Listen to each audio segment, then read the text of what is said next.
ಅನುಬಂಧ ಸ್ವರ್ಗವೇ ನಾಚುವ ಹಾಗಿದೆ. ಇಲ್ಲಿ ಮೊಗ್ಗು ಅರಳಿದರೆ ಹೂವಿಗೆ 1000 ವರ್ಷವೇ.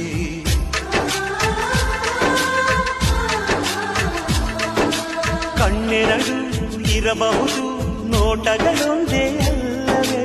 ರೂಪಗಳು ಎರಡೆರಡು, ಹೃದಯ ಒಂದೇ ಅಲ್ಲವೇ? ಈ ಜೀವನ ಸಂಜೀವಿನಿ, ಇದು ಅಣ್ಣನಾಶಯ, ನೀ ಹೇಳು ಶುಭಾಶಯ. ನಮ್ಮ ಮನೆಯಲ್ಲಿ ದಿನವೂ ಮಿರುಗೋ ಚೈತ್ರವೇ, ಬೆಳದಿಂಗಳ ಈ ಪ್ರೀತಿ ಕರಗ